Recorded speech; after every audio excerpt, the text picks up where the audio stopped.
말씀 함께 보시겠습니다. 오늘 말씀은 다니엘서 3장 1절에서 7절 말씀입니다. 다니엘서 3장 1절에서 7절 말씀입니다. 제 성경책으로는 구약 1235면에 있습니다. 다니엘서 3장 1절에서 7절 말씀입니다.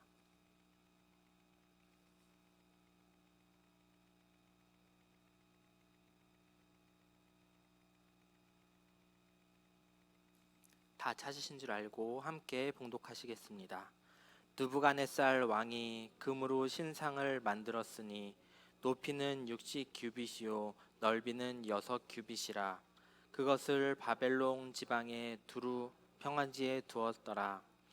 느부갓네살 왕이 사람을 보내어 총독과 수령과 행정관과 모사와 재무관과 재판관과 법률사와 각 지방 모든 간원을 느부갓네살 왕이 세운 신상의 낙성식에 참석하게 하매, 이에 총독과 수령과 행정관과 모사와 재무관과 재판관과 법률사와 각 지방 모든 간원이 느부갓네살 왕이 세운 신상의 낙성식에 참석하여 느부갓네살 왕이 세운 신상 앞에 서니라. 선포하는 자가 크게 외쳐 이르되, 백성들과 나라들과 각 언어로 말하는 자들아, 왕이 너희 무리에게 명하시나니 너희는 나팔과 피리와 수금과 사명금과 얌금과 생황과 및 모든 악기 소리를 들을 때에 엎드려 느부갓네살 왕이 세운 금 신상에게 절하라. 누구든지 엎드려 절하지 아니하는 자는 즉시 맹렬히 타는 풀무불에 던져 넣으리라 하였더라. 모든 백성과 나라들과 각 언어를 말하는 자들이 나팔과 피리와 수금과 사명금과 얌금과 및 모든 악기 소리를 듣자 곧 느부갓네살 왕이 세운 금 신상에게 엎드려 절하니라. 아멘. 오늘 본문 말씀을 살펴보면 느부갓네살 왕은 마침내 신상을 만들고 낙성식을 거행하며 총독과 수령과 행정관과 모사와 재무관과 법률관과 재판관과 법률사와 각 지방 모든 간원을 참석하게 했습니다. 그뿐 아니라 장엄한 낙성식을 보기 위해 많은 사람들이 구름대와 같이 몰려들었습니다. 본문 4절 상반절에 보면 선포하는 자가 크게 외쳐 이르되, 백성들과 나라들과 각 언어로 말하는 자들아, 이렇게 낙성식에 초대된 관리들 뿐만 아니라 백성들도 낙성식에 참석하는 자들 가운데 이렇게 외칩니다. 그리고 낙성식의 모든 악기를 동원합니다. 5절 말씀에 보면 나팔과 피리와 수금과 사명금과 양금과 생황과 및 모든 악기 소리를 통하여 그곳을 성대하게 찬양합니다. 나팔과 피리와 사명금은 입으로 부는 악기고, 수금과 양금은 손으로 켜는 악기고, 생황은 북처럼 두들겨서 소리를 내는 악기였습니다. 그런데 관리들과 백성들은 악기를 2번씩 반복해서 언급함으로써 낙성식의 장엄함과 더욱 위대함을 말하고 있습니다. 우리는 여기서 한 가지 질문을 던질 수 있습니다. 느부갓네살 왕은 왜 이렇게 장엄한 낙성식을 거행하였을까요? 신상을 만드는 것도 어마어마한 돈이 들어갈 텐데, 더불어 낙성식에 참석한 많은 사람들에게 음식과 잠자리를 제공해야 되는데, 이 많은 예산이 들어감에도 불구하고 왜 느부갓네살 왕은 이렇게 장엄한 낙성식을 거행하였을까요? 분명 느부갓네살 왕은 왕권을 더욱더 굳건하게 세워서 전국을 쉽게 통치하기 위하여 큰 재정이 들어갈지라도 대수롭지 여기지 않고 이렇게 거행하였던 것 같습니다. 그리고 더욱더 장엄한 낙성식에 참석한 모든 사람들에게 땅에 엎드려 금 신상에게 절하라는 명령을 그들에게 하였고, 그들은 거부할 수 없도록 만들었습니다. 우리가 읽은 본문 6절 말씀을 보면 누구든지 엎드려 절하지 아니하는 자는 즉시 맹렬히 타는 신상의 풀무불에 던져 넣으리라 라고 명령을 합니다. 이런 공포와 그런 장엄한 상황 가운데 많은 백성들이, 거기에 모인 백성들이 금 신상 앞에서 절하는 것을 볼 수 있습니다. 느부갓네살 행동은 우리에게 한 가지 질문을 던집니다. 왜 금신상을 세웠을까? 느부갓네살 왕이 금신상을 세운 이유는 분명합니다. 두 가지가 있는데요. 첫 번째는 그가 세운 바벨론 제국은 영원하다는 것을 많은 사람들에게 보여주고 선포하기 위함입니다. 전에 다니엘을 통하여 느부갓네살 왕의 꿈을 다니엘이 해석을 하고 그리고 그 꿈에 대해서 정확히 이야기했을 때 느부갓네살 왕은 분명 하나님을 찬양하였습니다. 다니엘서 2장 47절 말씀입니다. 우리 함께 봉독하시겠습니다. 왕이 대답하여 다니엘에게 이르되 너희 하나님은 참으로 모든 신들의 신이시요 모든 왕의 주제시로다. 내가 능히 이 은밀한 것을 나타내었으니 내 하나님은 또 은밀한 것을 나타내는 이시로다. 아멘. 느부갓네살 왕은 분명 하나님을 인정했습니다. 그리고 그의 높고 위대하심을 찬양하였습니다. 그런데 시간이 지나고 나서 그는 그 사실을 거부하였습니다. 왜냐하면 다니엘이 해석한 그 꿈의 내용을 살펴보면 자신이 세운 나라가 망한다라고 해석을 하였기 때문입니다. 그래서 그는 고민에 빠집니다. 어떻게 하면 좋을까? 그래서 그는 자신의 꿈에서 본 신상과 그 신상의 재료들과 다르게 순금으로만 만들어서 자신의 나라가 영원히 지속되기를 바랬습니다. 두 번째 금신상을 세운 이유는 절대 왕권을 위한 통치 수단으로 삼고자 하였기 때문입니다. 바벨론 제국은 수많은 나라와 민족들로 이루어져 있습니다. 우리가 아까 본 말씀 4절 말씀에 보면 선포하는 자가 크게 외쳐 이르되 백성들과 나라들과 각 언어로 말하는 자들아 라고 이야기를 합니다. 이처럼 느부갓네살이 자신의 힘과 또한 전쟁으로 인해서 많은 나라들을 자신의 나라들로 만들게 되었죠. 그 가운데 많은 언어들로 외쳤을 것이고 그 많은 사람들 가운데서는 각기 다 다른 종교의 모습들도 있었을 것입니다. 느부갓네살 왕은 여러 나라의 민족들을 하나로 묶어서 자신의 통치 아래 두려 했습니다. 그러나 이런 통치 안에 두는 것은 쉽지 않았습니다. 무력으로 나라를 정복했지만 그들의 마음은 빼앗지 못했기 때문입니다. 그래서 느부갓네살 왕은 여러 나라의 종교를 하나로 묶어 다스리고자 금신상을 제작한 것입니다. 그러나 이런 역사적인 사건을 보면 느부갓네살 왕만이 이런 정책을 편 것이 아닙니다. 역사적으로 살펴보면 큰 지역을 점령한 왕들은 자신의 힘과 권력을 과시하기 위해 건축물을 만듭니다. 여러분 혹시 알뜰신잡이라는 프로그램을 보신 적이 있나요? 이 편에 보면 유현준 교수님이 나옵니다. 유현준 교수님은 홍익대학교 건축대학 건축학 전공 교수님입니다. 교수님은 이런 발표를 나눈 적이 있습니다. 사람은 과시하는 동물이다. 실용적이지 못하고 쓸데없이 과시할수록 과시가 가능한 물건이 된다라고 이야기를 합니다. 무슨 말이냐면 분명히 그 용도에만 맞게 만들면 되는데 거기에 때로는 다이아를 박든지 아니면 금을 박아서 그것이 자기가 쓰고자 하는 물건보다 더 좋은 물건으로, 더 번쩍번쩍한 물건으로 변해 간다면 그것은 필요한 물건의 이상, 과시용이 된다는 것입니다. 그러면서 이 교수님이 이야기한 재미있는 이야기가 있습니다. 건축물에서도 동일하게 적용이 되는데 여러분 혹시 고인돌이라는 걸 아시나요? 네, 모두 다 수업 시간에 배워서 아실 겁니다. 이 고인돌은 오로지 사람의 힘으로만 이 돌을 세울 수 있다라고 합니다.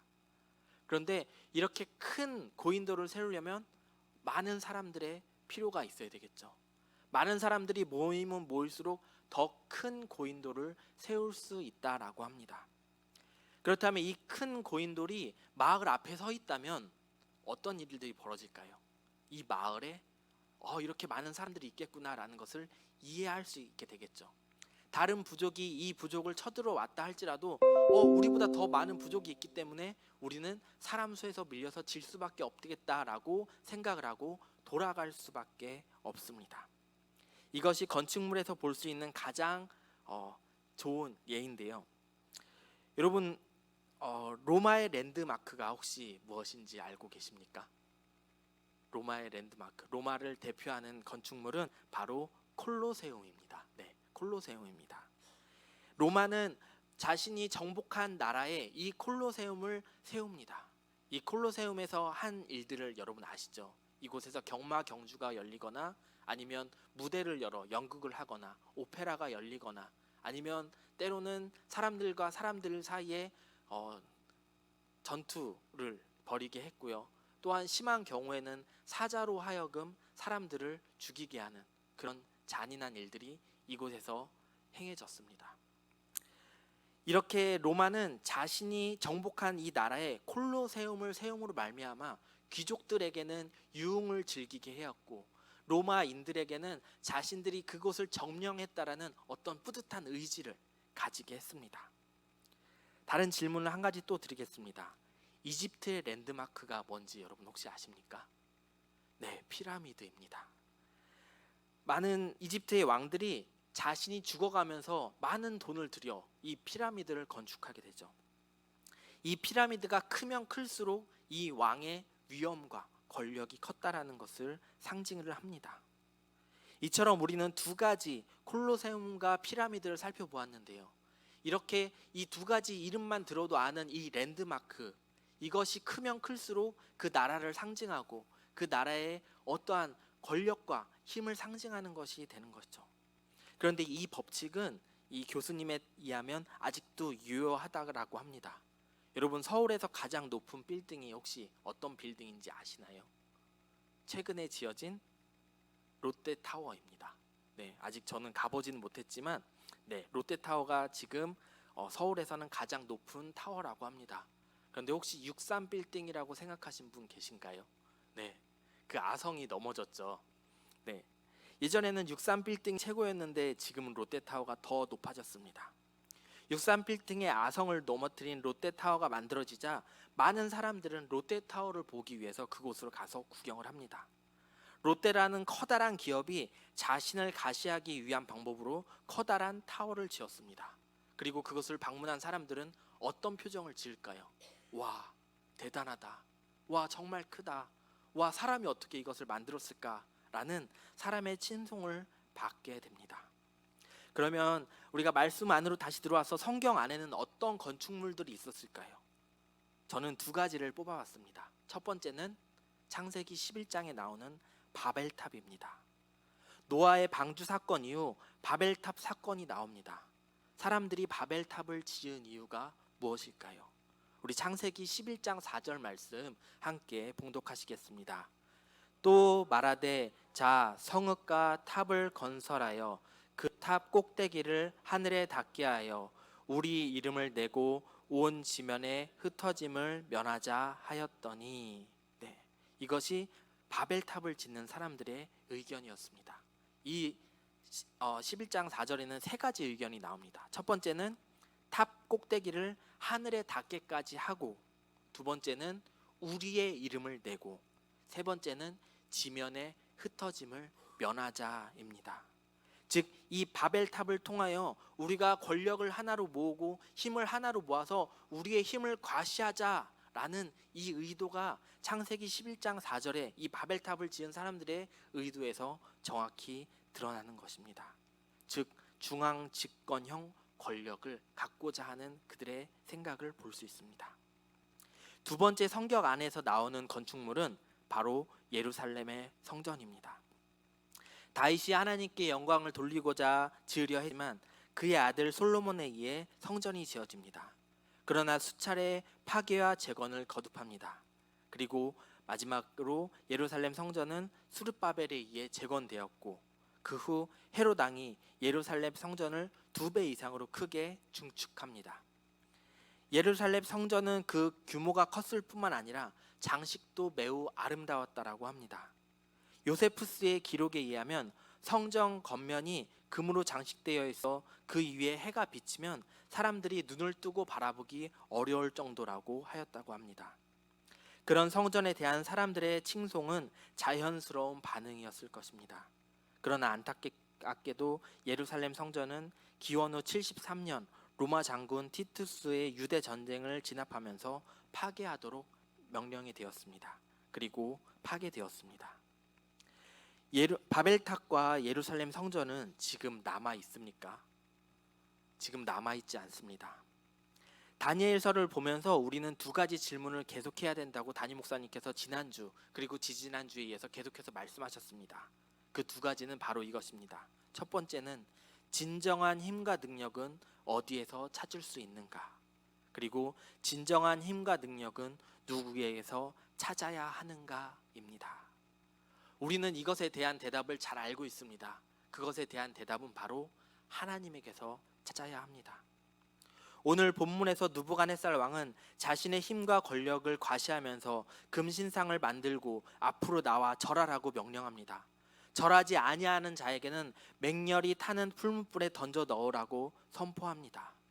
느부갓네살 왕은 자신을 보호하고자 지키고자 하는 수단으로 또한 힘을 유지해 나가기 위한 방법으로 공포 정치를 행해 갑니다. 하지만 그것이 영원하단 거예요. 우리가 아까 보았던 로마의 콜로세움이나 이집트의 피라미드를 보면서 우와라고 감탄은 할 수 있지만 그것을 세운 왕의 힘과 권력이 우리에게 미치는 영향이 있나요? 그것들은 우리에게 아무 영향도 미치지 않습니다. 이제 이 사건들을, 이 말씀들을 우리 삶 가운데 가지고 와서 한번 생각해 보길 소원합니다. 우리가 콜로세움이나 피라미드를 세울 수는 없지만 우리가 지금 세워 나가고 있는 것들은 어떤 것들이 있습니까?